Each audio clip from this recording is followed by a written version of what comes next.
साहिबजादे को डॉक्यूमेंट्री बनाने पर ज्यादा ध्यान देना चाहिए क्रिकेट के लिए, क्योंकि जो क्रिकेट खेलते हैं उनका ध्यान क्रिकेट पे होता है। बाहर बैठ के तो मैंने भी बहुत कहा यार इस बॉल पे चौका, इस बॉल पे छक्का। आप किसी को दिखाने के लिए क्रिकेट नहीं खेलते हो, या मैं आज बुमराह को छक्का मार दूंगा, एक और डॉक्यूमेंट्री बना लूंगा, उसके लिए क्रिकेट नहीं खेली जाती। क्रिकेट खेली जाती है कि भाई मुझे अपनी टीम को मैच जिताना है। बांग्लादेश क्रिकेट बोर्ड की लगने वाली है लोगरिया। ये जो पाकिस्तान की गोद में बैठकर इन लोगों ने T20 वर्ल्ड कप के ठीक पहले होशियारियां पेली थी ना, वही होशियारी अब इन लोगों को भारी पड़ने वाली है। मतलब आप सोच कर देखो, अगर किसी देश की क्रिकेट टीम पर ICC बैन लगा दे तो क्या होगा?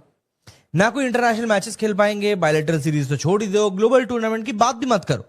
मतलब सिर्फ टीम नहीं रुकती, बल्कि पूरे आपके देश का क्रिकेट इकोसिस्टम फ्रीज हो जाता है। एंड अब ऐसा ही एक सीरियस खतरा बांग्लादेश क्रिकेट बोर्ड के ऊपर मंडरा रहा है। कारण परफॉर्मेंस तो है नहीं, वैसे मैं मतलब परफॉर्मेंस के ऊपर जाऊंगा नहीं बांग्लादेश का, अभी इन लोगों ने पाकिस्तान को पेला है घर पे, और ना ही इनके प्लेयर्स हैं कोई कारण, बल्कि एक इंटरनल कॉन्फ्लिक्ट है जो कि इनका कारण बन रहा है घर वापस जाने का। Cricket board versus government. तो आपको समझाता हूं क्या हुआ। दरअसल बांग्लादेश क्रिकेट बोर्ड मतलब कि BCB एंड वहां की स्पोर्ट्स मिनिस्ट्री के बीच में सीधा सीधा टकराव चल रहा है। गवर्नमेंट ने एक फैसला लिया कि बांग्लादेश क्रिकेट बोर्ड के इलेक्शंस में जो एलिगेशंस आए हैं उन पर इन्वेस्टिगेशन होगी। इसके लिए एक इंक्वायरी कमेटी भी बनाई गई। कमेटी को 15 वर्किंग डेज के अंदर रिपोर्ट सबमिट करनी है। अब एलिगेशंस क्या लगे कि इलेक्शन प्रोसेस में इरेगुलरिटीज थी, पावर का मिसयूज हुआ है एंड मैनिपुलेशन के क्लेम्स आए हैं। मतलब ये सिर्फ नॉर्मल कंप्लेंट्स नहीं है, बल्कि सरकार के लेवल पर सीरियस सवाल उठाए गए हैं। लेकिन यहीं से सिचुएशन और भी ज्यादा कॉम्प्लिकेटेड दिखाई पड़ती है। दरअसल बांग्लादेश क्रिकेट बोर्ड ने इस स्टेप को गवर्नमेंट इंटरफेरेंस बताया है एंड ये एक क्रूशियल पॉइंट है, क्योंकि ICC के रूल्स क्लियरली कहते हैं कि भैया किसी भी क्रिकेट बोर्ड में गवर्नमेंट का डायरेक्ट इंटरवेंशन कदापि अलाउड नहीं है।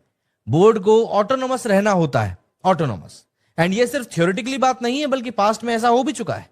जिम्बाब्वे और श्रीलंका ये दो ऐसे देश हैं जहां पर कि दोनों कंट्रीज को ICC ने सस्पेंड किया था। बांग्लादेश के क्रिकेट के फ्यूचर को लेकर ना काले बादल छाए हुए हैं। अमावस की रात बनी हुई है। अब इस अमावस की रात में टॉर्च कौन जलाएगा, ये देखने वाली कहानी है। बांग्लादेश के जो स्पोर्ट्स मिनिस्टर हैं अमीनुल हक साहब, उन्होंने कहा है कि वो बांग्लादेश क्रिकेट बोर्ड के फ्यूचर को लेकर मुस्तकबिल के बारे में फैसला करने से पहले ICC इंटरनेशनल क्रिकेट काउंसिल से कंसल्ट करेंगे। अब आप सोचेंगे कि अबे ये क्या चल रहा है भैया, इंतखाबात में धांधली, गवर्नमेंट की तरफ से इंटरफेरेंस, ये वो मामलात हैं जिनकी वजह से ICC जो है वो बांग्लादेश क्रिकेट बोर्ड को दुग सकता है। जैसे उन्होंने एक टाइम के ऊपर जिम्बाब्वे के क्रिकेट बोर्ड को और श्रीलंका के क्रिकेट बोर्ड को दुख दिया था। तो अब there is every possible chance कि बांग्लादेश क्रिकेट बोर्ड के जिसे कहते हैं मसाइल ना खुलकर सामने आ जाएं।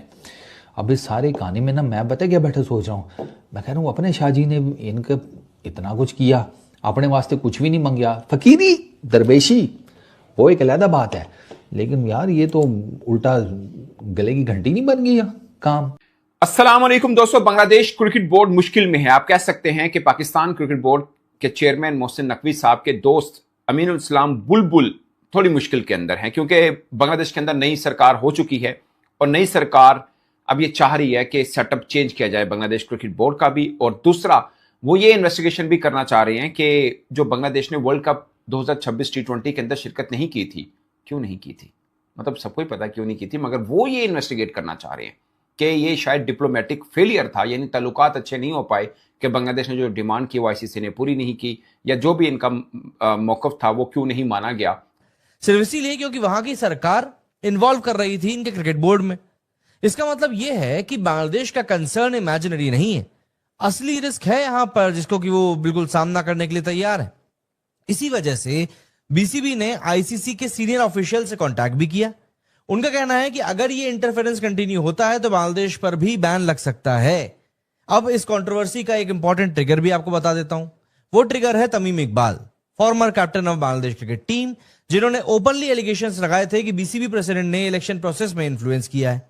उन्होंने क्लेम किया कि काउंसलर्स को रिप्लेस करने की बात हुई, नॉमिनेशन डेट्स एक्सटेंड करी गई, लेकिन बोर्ड प्रेसिडेंट ने इन सब एक्यूजेशंस को कंप्लीटली डिनाई कर दिया। लेकिन इशू यहीं पर खत्म नहीं हुआ। इलेक्शन के बाद भी मल्टीपल स्टेक होल्डर्स ने प्रोसेस पर सवाल उठाए। कुछ ढाका बेस्ड क्लब्स ने एग्जिस्टिंग बोर्ड को इलीगल तक डिक्लेयर कर दिया एंड कुछ ने तो ढाका लीग का बॉयकॉट भी कर दिया। मतलब सिचुएशन ये है कि ट्रस्ट डेफिसिट जो है वो क्लियर तौर पर विजिबल हो चुका है। एक तरफ एलिगेशंस हैं, दूसरी तरफ डिनायल है एंड तीसरी तरफ प्रोटेस्ट है। अब इन सब के बीच में एक और बड़ा डेवलपमेंट नजर आता है, बांग्लादेश का T20 वर्ल्ड कप 2026 में हिस्सा ना लेना। ऑफिशियल रीजन दिया गया था सिक्योरिटी कंसर्न। लेकिन अब स्पोर्ट्स मिनिस्ट्री कह रही है कि इस डिसीजन को दोबारा एवेल्युएट किया जाना चाहिए। उनका मानना है कि शायद ये स्पोर्ट्स डिप्लोमेसी का फेलियर हो सकता है। यहां पर एक नया एंगल भी आता है। गवर्नमेंट एक फ्रेश इंक्वायरी कमेटी बनाने वाली है जो ये चेक करेगी कि क्या बांग्लादेश का विड्रॉल अवॉइड हो सकता था, क्या कम्युनिकेशन लेवल पर कोई गैप था, क्या इंटरनेशनल रिलेशंस बेटर हैंडल किए जा सकते थे। एक डिप्लोमेटिक फेलियर है जिसकी वजह से बांग्लादेश एक आईसीसी इवेंट में शिरकत नहीं कर पाया। ये दो चीजों के ऊपर काफी जिसे कहते हैं मैच पड़ चुका है बांग्लादेश क्रिकेट बोर्ड और बांग्लादेश सरकार के बीच में। सरकार मींस के उनके जो स्पोर्ट्स मिनिस्टर हैं, बाय द वे उनका नाम भी अमीनुल इस्लाम हक है और ये फॉर्मर फुटबॉल कैप्टन भी रही हैं। अब असल मुद्दा क्या है वो मैं आपको बताता हूं। मतलब हमारी बहुत ज्यादा इन्वेस्टमेंट है इस बांग्लादेश क्रिकेट बोर्ड के साथ, ताल्लुकात बहुत बेहतर हुए हैं और काफी टाइम पीरियड के बाद हुए हैं। इससे पहले आप यकीन मानिए जब भी आईसीसी एसीसी का कोई मैटर होता था, बांग्लादेश क्रिकेट बोर्ड जो था वो बीसीसीआई के साइड पे होता था, पाकिस्तान के साइड पे नहीं होता था। और अब बड़े टाइम पीरियड के बाद हमें ये चीज मिली कि Bangladesh cricket board, Pakistan cricket board दोनों इकट्ठे रहे हैं। अब मैं आपको थोड़ा सा मामला समझाता हूं कि हुआ क्या है। अमीनुल इस्लाम बुलबुल जो हैं, जो सरबराह हैं बांग्लादेश क्रिकेट बोर्ड के, वो अक्टूबर 2025 में बांग्लादेश क्रिकेट बोर्ड के सरबराह मुंतखिब हुए थे।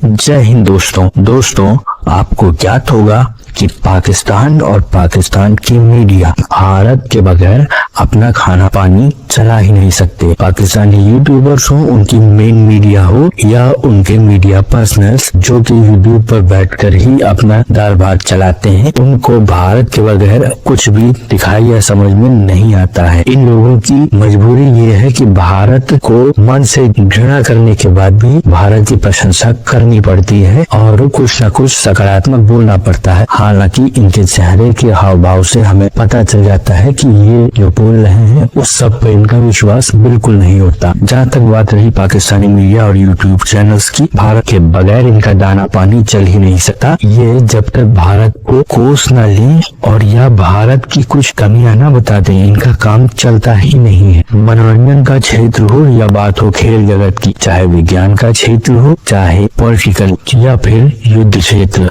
भारत से मुकाबला करना और अपने आप को किसी न किसी तरीके से भारत से बढ़कर दिखाना। लेकिन इस प्रयास में अपना ही पप्पू करवा लेना पाकिस्तानी मीडिया का प्रिय शगल रहा है। इसी के साथ साथ मित्रों, ये चाहे ना चाहे इनको ये मानना भी पड़ता है समय समय पर कि भारत श्रेष्ठ है और भारत आगे बढ़ रहा है। और यही बात है कि भारत की तारीफ के बगैर इनसे रहा भी नहीं जाता। पर क्या करें, मन में जो घृणा है वो छिपाए भी नहीं सकती। अगर आपको हमारा काम पसंद आता है मित्रों तो इस वीडियो को लाइक जरूर कीजिएगा, साथ ही साथ शेयर करना न भूलें। और अगर आपको हमारा चैनल पसंद आता है मित्रों तो हमारे चैनल को सब्सक्राइब जरूर करें, साथ ही बेल आइकन को दबा दें ताकि आपको आगे आने वाली वीडियोस का नोटिफिकेशन मिलता रहे। आपका बहुत बहुत धन्यवाद।